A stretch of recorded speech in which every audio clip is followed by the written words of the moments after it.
Hello friends, I am Neeru and most welcome to my channel Beauty and Hairstyles.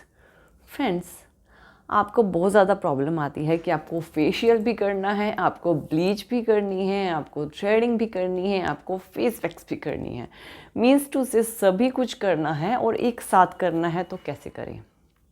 अब ये problem आती रहती है। अब क्योंकि ज़्यादातर ये कॉमन सी चीज़ है कि सबके साथ ऐसे ही होता है कि सबको सब चीज़ करनी होती है और एक ही टाइम पे करनी होती है, तो क्या कर सकते हैं, और अगर नहीं तो क्यों, अगर हाँ तो क्यों। तो फिर यही आज हम आपके लिए लेके आए हैं। तो फ्रेंड्स चलिए स्टार्ट करते हैं। देखिए, अगर फेशियल, ब्लीच, थ्रेडिंग, वैक्स सब कुछ करना है तो आप एक साथ कर सकते हो, इसमें कोई भी प्रॉब्लम नहीं है। लेकिन इनको पर्टिकुलर वे में करना ज़रूरी होता है। जैसे कि सबसे पहले ब्लीच की जाती है। ब्लीच भी ऐसे नहीं कि डायरेक्टली अप्लाई कर ली, ऐसे नहीं होती है ब्लीच भी। ब्लीच को करने से पहले आपको अपने फेस को अच्छे से क्लीन करना होता है। अच्छे से फेस को फेस वाइप्स के साथ क्लीन कीजिए, या फिर फेशियल का जो फर्स्ट स्टेप होता है जो कि क्लिनज़र होता है, क्लिनज़र की हेल्प से अपना फर्स्ट स्टेप क्लियर कर लीजिए। यानी कि बाद में आपको फर्स्ट स्टेप करने की ज़रूरत नहीं पड़ेगी, आप पहले ही फर्स्ट स्टेप कर लीजिए एंड देन ब्लीच कर लीजिए, ठीक है ना। या ब्लीच आप दो तरीके से कर सकते हो, या तो आप फर्स्ट स्टेप करके ब्लीच कर लो, पहले फर्स्ट स्टेप कर लो फेशियल का, देन ब्लीच कर लो। फर्स्ट स्टेप जो कि क्लिनज़र होता है, देन ब्लीच कर लो, ठीक है। और अगर ऐसे नहीं करना है तो अपने फेस को अच्छे से फेस वाइप्स के साथ क्लीन कर लो, किसी अच्छे से क्लीन रिमूवर के साथ, या किसी अच्छे से डस्ट रिमूवर के साथ रिमूव कर लो, ठीक है। अच्छे से फेस को क्लीन कर लो, उसके बाद आप ब्लीच करो। अब एक चीज़ और आती है कि कुछ पर्सन्स ऐसे होते हैं कि वो कहते हैं कि ब्लीच करें या डी टैन करें।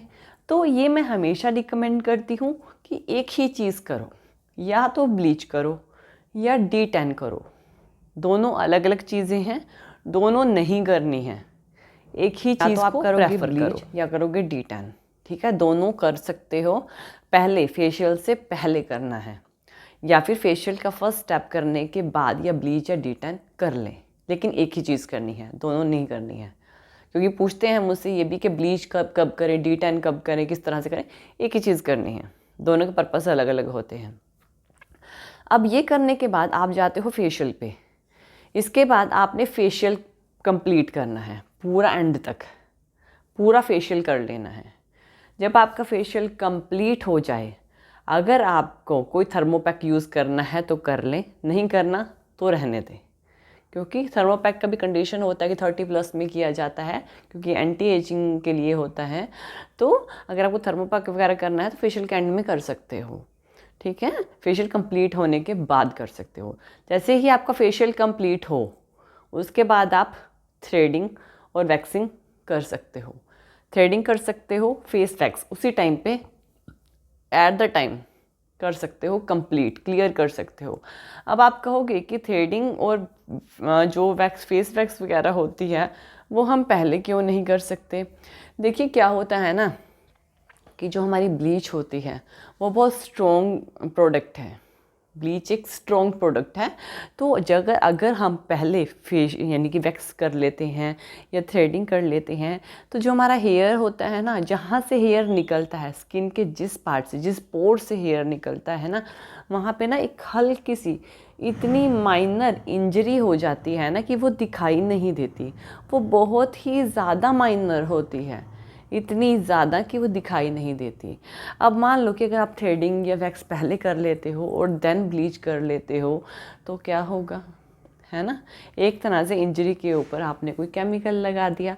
तो इसी वजह से ये जो इंजरी वाली चीज़ होती है, ये जो हेयर निकलने वाली चीज़ होती है ना, ये बाद में की जाती है। लेकिन ऐसी बात नहीं है कि आप कर सकते हो अगर आप सभी चीज़ें इकट्ठा करना चाहते हो तो, लेकिन एक पैटर्न में ही करनी चाहिए। पहले ब्लीच, देन फेशियल, क्योंकि ब्लीच भी कोई ऐसी चीज़ नहीं है कि जिसको आप सिंगल सिंगल कर लोगे और उसके बाद कुछ नहीं। अगर आपने सीधा ब्लीच कर लिया और उसके बाद कुछ भी नहीं किया ना, तब भी आपका जो फेस है वो हार्श हो जाएगा, रेडनेस आ जाएगी, इस तरह की प्रॉब्लम्स आ जाती हैं, तो इचिंग होने लग जाती है, तो इस तरह की प्रॉब्लम होने लग जाती है। तो ब्लीच भी कभी सिंगल नहीं करनी चाहिए जो पर्सन्स ब्लीच करते हैं। और अगर आप डिटेन चाहो, डिटेन कर सकते हो ब्लीच की जगह पे। एक चीज़ करनी है तो पहले ब्लीच करो, देन अपना फेशियल करो, देन अपना थ्रेडिंग या वैक्सिंग करो, ठीक है। इससे क्या होगा कि आपको कोई ऐसी प्रॉब्लम नहीं आएगी कि पहले आपने थ्रेडिंग और वैक्सिंग कर ली और फिर आपने ब्लीच की है, ऐसा नहीं करना है। और अगर आपने फेस वैक्स की है तो ब्लीच की रिक्वायरमेंट रहती ही नहीं है। अगर आपने फेस वैक्स कर ली है तो आपको ब्लीच की कोई भी रिक्वायरमेंट नहीं रहेगी, क्योंकि ब्लीच का काम होता है फेशियल हेयर को, कलर को लाइट करना, जो कि ब्राउन नहीं कर देता है। ब्लीच क्या करती है, फेशियल हेयर के कलर को ब्राउन कर देती है, ये काम होता है ब्लीच का। तो अगर आप फेस वैक्स कर रहे हो तो ब्लीच की रिक्वायरमेंट नहीं है। हाँ, अगर आप डी10 करना चाहते हो तो आप डी10 कर सकते हो। डी10 एक अच्छा जो प्रोडक्ट है जो कि बहुत अच्छे से आपके फेस की टैनिंग को रिमूव करता है। सो फ्रेंड्स, इस तरह से आप अपने स्टेप्स को फॉलो करो ताकि आप सब चीज़ एक साथ कर सको। और नेक्स्ट थिंग कि ऐसा है कि मेरे पास एक मैसेज आया था कि मैंने ना थ्रेडिंग वैक्स कर ली है लेकिन मुझे अब ब्लीच करनी है, तो अब मैं क्या करूं। तो अगर आपने पहले थ्रेडिंग वैक्स कर ली है ना, तो ब्लीच के लिए आपको कम से कम 3 दिन तो वेट करना ही पड़ेगा। कम से कम 2 से 3 दिन वेट कीजिए, देन ब्लीच कीजिए। देखिए, कोई ये नहीं है कि कह दिया और कि ये तो ऐसे ही बोलते हैं, ऐसा नहीं है, ठीक है। हर चीज़ का एक रीज़न होता है कि ऐसा क्यों है और किस वजह से है। आपको इस चीज़ का ध्यान रखना पड़ेगा। अगर आप इस चीज़ का ध्यान रखोगे तभी आपको कोई प्रॉब्लम नहीं आएगी अपने फेस के अकॉर्डिंगली। तो इस चीज़ का ध्यान रखो और सीरीज़ में चलो।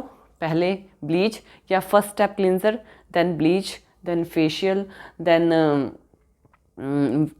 Threading, then wax. ये चीज़ जो आप करोगे तो आपको कोई भी प्रॉब्लम नहीं आने वाली है। So friends, I hope so कि आपको मेरा वीडियो पसंद आया होगा। तो थैंक यू वीडियो देखने के लिए। अगर आपको कोई क्वेरी है तो मुझे कमेंट सेक्शन में पूछ सकते हैं। और thank you so much. Good bye.